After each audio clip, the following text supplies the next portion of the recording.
इस नई सीरीज में आपका स्वागत है। मैं फिर से हाजिर हूँ एक कहानी के साथ जो आपको सोचने पे मजबूर कर देगी। एक बार की बात है, एक राजा था।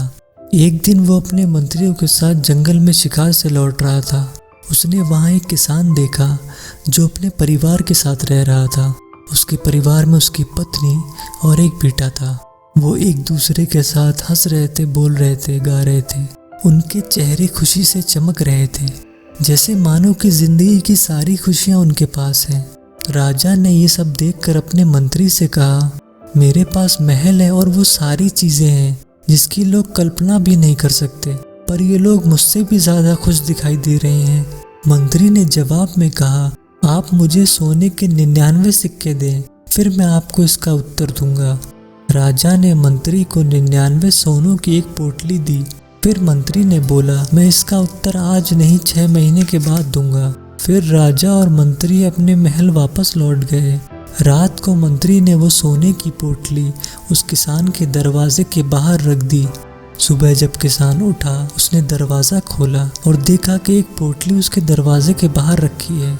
वो जल्दी से पोटली को उठाकर अपने घर में ले आया। जब उसने वो पोटली खोली तो उसकी आंखें फटी की फटी रह गईं।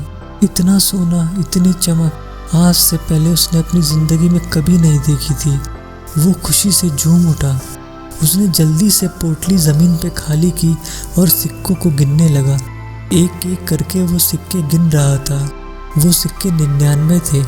उसे लगा शायद मुझसे कोई गलती हो गई है, अब मैं इनको दोबारा गिनता हूँ। उसने फिर से शुरू किया। इस बार भी सिक्के 99 ही थे। उसको कुछ समझ ना आया। उसको लगा वो गलती कर रहा है।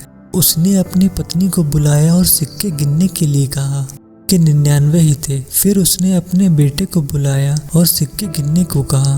सिक्के 99 ही थे। वो सोच में पड़ गया कि वो कौन मूर्ख है जिसने 99 सिक्के रखे। अगर एक सिक्का और रख देता तो ये पूरे 100 हो जाते। उसने उस वक्त ठान लिया कि वो इनको 100 पूरे करके रहेगा और इनमें से कुछ खर्च नहीं करेगा। लेकिन उस समय एक किसान के लिए एक सोने का सिक्का कमाने में महीनों से साल लग जाते थे। कड़ी मेहनत और परिश्रम से अपने काम में लग गया। वो रोज अपने काम पे जाता और रात को आके सिक्के गिनता। ऐसे ही समय बीत रहा था। उसकी पत्नी को लगा, मेरा पति कितना मूर्ख है। हमारे पास सोने के 99 सिक्के हैं और ये हमें इनमें से कुछ खर्च नहीं करने दे रहा। और उसकी पत्नी ने 2 सोने के सिक्के ले जाकर खर्च कर दिए। शाम को वापस आकर जब किसान ने सिक्के गिने तो आज 2 कम थे। वो जोरों से चिल्लाने लगा कि 2 सिक्के कहाँ गए। उसने कहा, पहले से ही 1 सिक्का कम था, अब 2 कम हो गए, अब ये 97 रह गए। उसकी पत्नी ने कहा कि मैं तुम्हारी तरह मूर्ख नहीं हूँ, मैंने 2 सिक्के खर्च कर दिए। किसान ने कहा, मैं कड़ी मेहनत और परिश्रम कर रहा हूँ इन सिक्कों को 100 पूरा करने के लिए और तुमने 2 खर्च कर दिए, अब ये 97 रह गए। इन्हीं बातों को लेकर उसके घर में लड़ाई झगड़े शुरू होने लगे। कुछ दिनों के बाद उसके बेटे ने 2 सिक्के खर्च कर दिए। अब वो सिक्के 95 बचे थे। 6 महीने बीत चुके थे। राजा और उसके मंत्री फिर से उस किसान के घर के पास गए।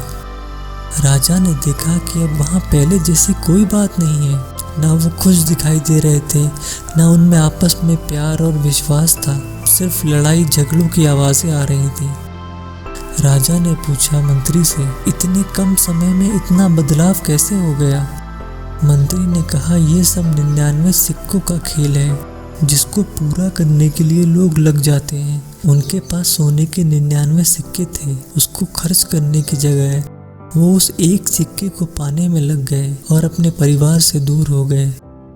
इस कहानी से हमें यही सीख मिलती है, मंजिल को पाना ही ज़रूरी नहीं है, बल्कि मंजिल पाने के सफ़र में खुशियों से जीना बहुत ज़रूरी है। कल के लिए अपनी आज की खुशी को बेकार मत करो। तुम्हें ज़िंदगी के इस सफ़र में मंजिल मिल ही जाएगी, लेकिन इस मंजिल के सफ़र में अपने परिवार के साथ खुशियाँ मत छोड़ो।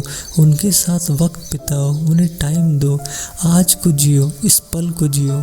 कल अगर कामयाब हो भी गए तो उन खुशियों का क्या फ़ायदा कि आप एक दूसरे से बात भी ना करें, उनसे लड़ाई करते रहें। अगर कहानी अच्छी लगी तो कमेंट करके मुझे बताएं।